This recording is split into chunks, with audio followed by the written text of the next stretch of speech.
Great, thank you very much. Congratulations to the meeting organizers for really having a faculty that represents the greats in pulmonary embolism management. I'm going to talk about the FLAIR study.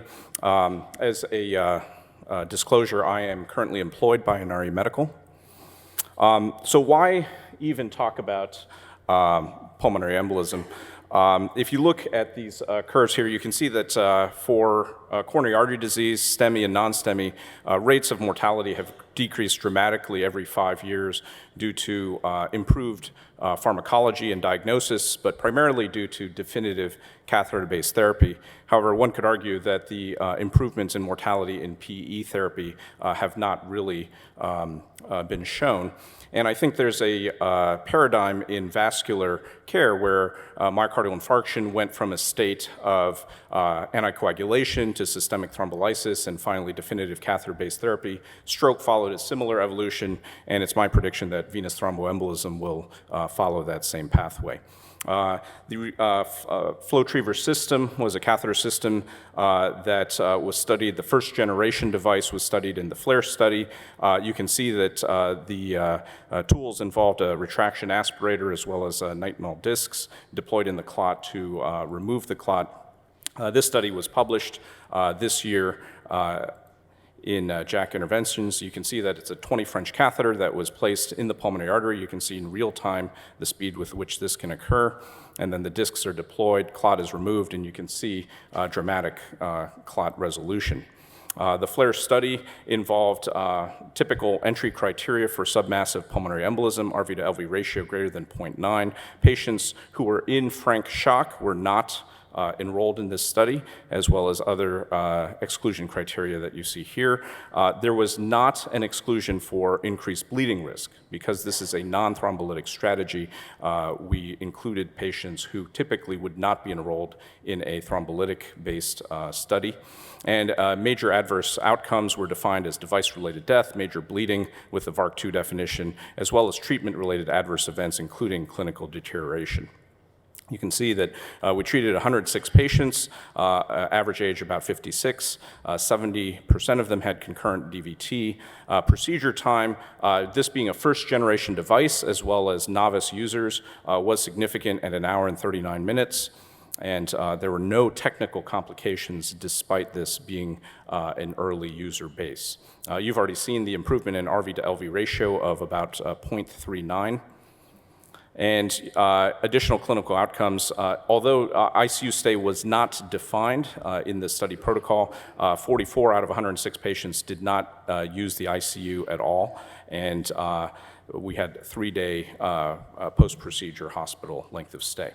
There were 4 major adverse outcomes, although there was no intracranial hemorrhage, no device-related death, no device-related pulmonary or cardiac injury. We had 1 bleeding event, which was attributable to either a diagnostic catheter perforation or perhaps reperfusion syndrome, and then 3 patients had treatment-related clinical deterioration, which are highlighted here. 1 patient had worsening PE and ended up with a surgical embolectomy. 1 patient developed shock and acute respiratory insufficiency, and 1 patient became agitated, had to have cardioversion defibrillation for VFib.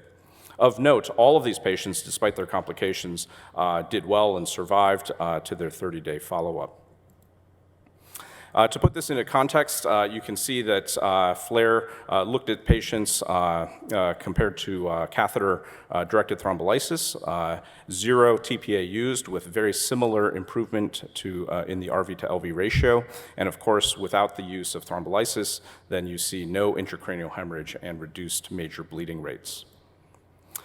Now, this system has evolved to now the 3rd generation device. The observation was made that although there was initial concerns about large catheter size, actually to improve effectiveness, we think larger is even better. And so although the results of the FLAIR study resulted in FDA approval for the FlowTriever system, it has evolved to now an even larger aspiration lumen with greater aspirational force, improved flexibility to withstand the suction force and to be deliverable, as well as an improved suction valve. And so these are the kind of lesion subsets that we're treating now. IVC clots, you can see the chronic nature, large amounts of clot in the pulmonary vasculature, and the only way we think that you can remove these effectively is with a large lumen, and that's because of the Poiseuille law with the blood flow being proportional to radius to the fourth power. And so you can see that large bore is the strategy for this device. You can see by comparison the aspirational flow rates of our T20 device, about 104 cc's per second, although as was noted before, it's capped using a 60 cc syringe, so that's the maximum amount of blood loss with any particular run. And we're now moving to a 24 French system with even larger flow rates. So where do we go from here? Well, FLAIR was a nice study, but limitations already have been highlighted by previous speakers. It's a single center study, and what we want is more real-life clinical information to eventually inform a randomized clinical study that I think will be the pivotal statement in catheter-based pulmonary embolism treatment. So we do have Dr. Wible and his colleagues from Kansas City presenting their single center experience of FlowTriever for acute PE. They had excellent safety and survival rates. They had 2 adverse outcomes, one of which was transfusion related to a large blood loss from the operator's first case.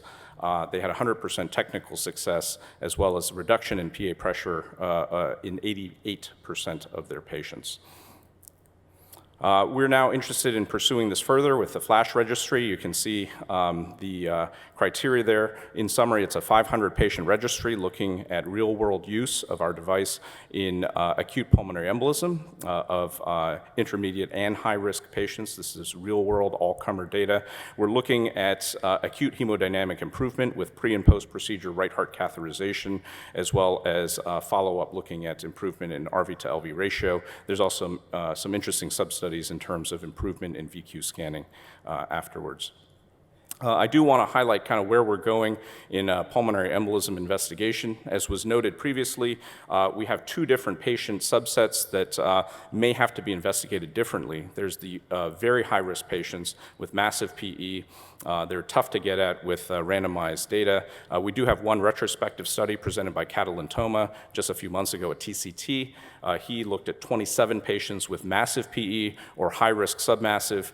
6 of the patients were post-CPR. 12 of the patients were technically submassive, although their cardiac index was less than 1.7 and or intubated. There was technical success in 93% of patients, and despite this being an incredibly high-risk patient subset, you can see that there was improvement in pulmonary pressure, pulmonary artery saturation, improvement in cardiac output, reduction in heart rate, and improvement in systolic blood pressure across the board. Vasopressor use was 51% pre-procedure and only 22% post.